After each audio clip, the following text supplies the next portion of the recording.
বরকরার থাকবে, কাফেররা সেটা যতই অপছন্দ করবে। আল্লাহ পাক দেখাতে চাচ্ছেন তুমি আমার নাম রহমান কাটতে চাও, আমি কোরআনে একটা সূরা রহমানই দিয়ে দিচ্ছি, কার শর্ত আছে সেটা কাটবে। আর রহমান আল্লামাল কোরআন খালাকাল ইনসানা আল্লামাহুল বায়ান। তোমরা রহমান নামে আপত্তি, আমি একটা সূরাই দিয়ে দিচ্ছি সূরা রহমান, কি তোমাদের আপত্তি দিবে?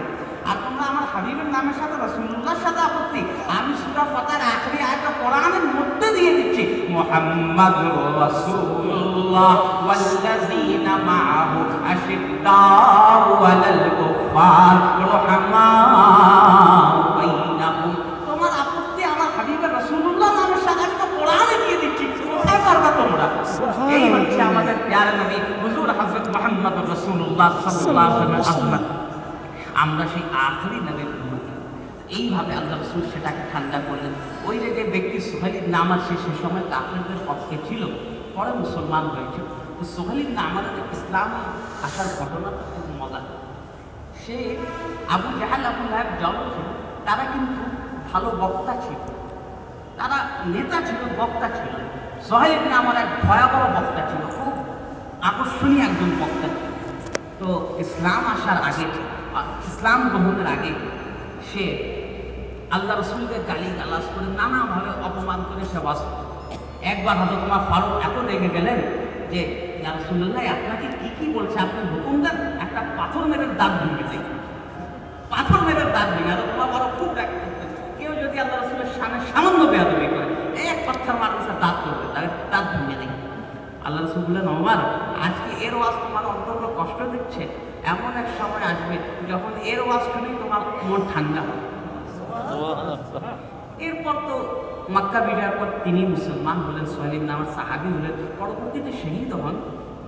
আল্লাহ রসুলের যখন ইন্তেকাল হয়ে যায়, যখন আল্লাহ রসুল এই রবিউল আউয়াল মাসে দুনিয়া থেকে যখন পর্দানে ইন্তেকাল হয়ে যায়, সবাই শোকে মুজ্জমান।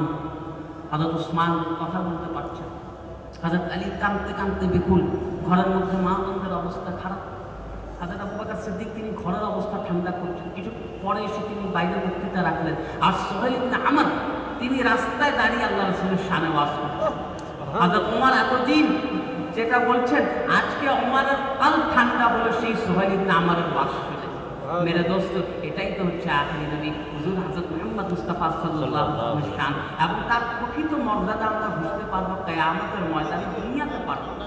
কিয়ামতের ময়দানে সবাই ছুটে যাবে আদমের কাছে, হে আদম আপনি আমাদের আদি পিতা, আপনি আল্লাহ পাক সবার আগে আপনাকেই দুনিয়াতে পাঠিয়েছেন, আজকের দিনে আপনি আল্লাহ পাকের কাছে আমার জন্য সুপারিশ করুন।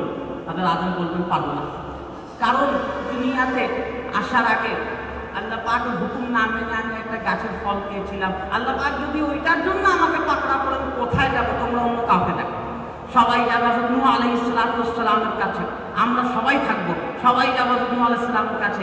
আল্লাহ পাক আপনাকে দ্বিতীয় আদম বানিয়েছেন, আপনাকে ভয়াবহ বন্যা থেকে রক্ষা করেছেন, আপনি আল্লাহ পাকের কাছে দোয়া করুন। পারবো না আমি, কারণ আমার এক ছেলে তো ঈমান আনে, যদি ওই ছেলের জন্য আমাকে পাকড়াও করা হয়, তোমরা অন্য কাউকে দেখো। তারা গেল হযরত ইব্রাহিম আলাইহিস সালামের কাছে, এভাবে প্রত্যেক নবীর কাছে যেতে থাকবে। হযরত মুসা আলাইহিস সালামের কাছে গেল, বলে আমিও পারবো না। এরপর গেল হযরত ঈসা আলাইহিস সালামের কাছে গেল, আপনি একটু সুপারিশ করে দিন, আল্লাহ পাক আপনাকে রুহুল্লাহ বানিয়েছেন, আমিও পারবো না, কারণ আমার সমাজের লোকটা আমাকেই আল্লাহ বানিয়ে ফেলেছে, আমাকেই আল্লাহর ছেলে বানিয়ে ফেলেছে, এই জন্য যদি আমাকে পাকড়াও করে আমি কোথায় যাবো? তোমরা আখেরি নবীর কাছে যাবো। আমরা সবাই দিশাহারা হই, আখেরি নবী হুজুর হযরত মুহাম্মদ রাসূলুল্লাহ সাল্লাল্লাহু আলাইহি ওয়াসাল্লাম। আল্লাহ রাসূল সেদিন কাউকে ফিরিয়ে দিবেন না, সবাইকে ডাকবেন আসো আসো আমার কাছে আসো।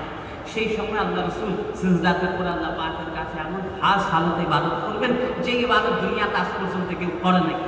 তিনি ইবাদতে কাঁদতে কাঁদতে বলবেন, ইয়া আল্লাহ আজকে আমি কারোর জন্য কিছু চাই না, নিজের মেয়ের জন্য চাই না, নাতি নাতনির জন্য কিছু চাই না, শুধু একটাই আকাঙ্ক্ষা রয়েছে, আপনি আমার উম্মতীদের কাছে মাফ করে দিন।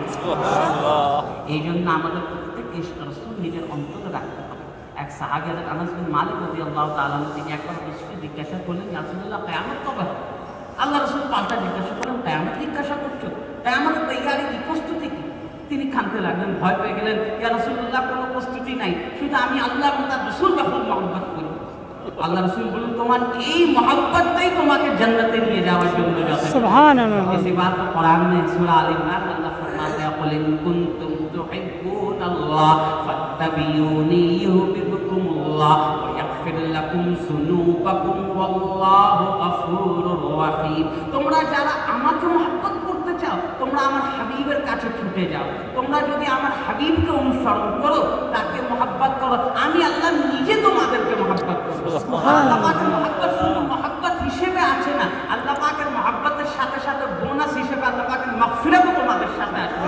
আল্লাহ পাক তোমাদের যাবতীয় গুনাহ মাফ করে দিবেন। इसी बात का अल्लाह में इकबाल फरमाते हैं कि मोहम्मद से वफा तूने तो हम तेरे हैं, ये जहां चीज क्या लौहो कलम तेरे हैं। आखिरी नबी हजरत मोहम्मद रसूलुल्लाह सल्लल्लाहु अलैहि वसल्लम मोहब्बत করতে পারো, আল্লাহ পাক সমস্ত লৌহ কলম তোমার জন্য করে দিবেন। এই দুনিয়ার সামান্য ধন দৌলত নিয়ে কি করবে? মেরে দোস্ত, একটা জিনিস মনে রাখবেন, ইনশাআল্লাহ আমরা প্রত্যেকে জান্নাতে যেতে রাজি আছি ইনশাআল্লাহ তাআলা। প্রত্যেকে নিজের অন্তরে আশা রাখুন ইনশাআল্লাহ জান্নাতে যাব। কারণ একজন মুসলমান আল্লাহর ব্যাপারে যেই আশা করে আল্লাহ পাক সেটাই পুরো করে। কেউ যদি আশা করে যে আল্লাহ পাক আমাকে মাফ করবেন, আল্লাহ পাক সত্যিই তাকে মাফ করবেন। কিন্তু যদি কেউ আশা রাখে অবশ্যই আল্লাহ পাক আমাকে মাফ করবেন, আল্লাহ পাক নিশ্চয়ই তাকে মাফ করে দিবেন। একটা জিনিস বলি, আমি শেষ করে দিতে চাই। প্যার নবী হযরত রাসূলুল্লাহ সাল্লাল্লাহু আলাইহি ওয়াসাল্লাম একটা হাদিস, যেটা হচ্ছে জান্নাতে যাওয়ার পর মুসলমানদের মধ্যে কোনো আক্ষেপ থাকবে না, কোনো আফসোস থাকবে না। আল্লাহ পাক এত নেয়ামত দিবেন, কোনো আফসোস থাকবে না। শুধু একটা আফসোস থাকবে, দুনিয়াতে আমরা যে মাহফিল, বিভিন্ন সভা সমাবেশ, বিভিন্ন যে আমরা একত্রিত হই, মুসলমানদের আফসোস থাকবে আমরা যখন এই সমস্ত মাহফিল একত্রিত হয়েছি, ওই একত্রিত হওয়ার সময় কেন আমরা আল্লাহ রাসূলের উপর দরুদ ও সালাম পেশ করি নাই, কেন আমরা কিছুক্ষণ আল্লাহ রাসূলের জন্য দরুদ শরীফ পড়ার জন্য ব্যয় করি নাই, এই জন্য মুসলমানরা আফসোস করবে। জান্নাতে গিয়ে আফসোস করতে চান? করতে চান না? তাহলে আমরা আজকে এই মাহফিল দরুদ সালাম পেশ করব। আউযু বিল্লাহি মিনাশ শাইতানির রাজীম, বিসমিল্লাহির রাহমানির রহিম, ইন্না রাহমাতাল্লাহি করিবুম মিনাল মুহসিনিন ওয়া মা আরসালনাকা ইল্লা রাহমাতাল লিল আলামিন। মা কানা মুহাম্মাদুন আবা আহাদিন মির রিজালিকুম ওয়ালাকিন রাসূলুল্লাহ ওয়া খাতামান নাবিয়্যিন ওয়া কানা আল্লাহু বিকুল্লি শাইইন আলিমা। ইন্নাল্লাহা ওয়া মালাইকাতাহু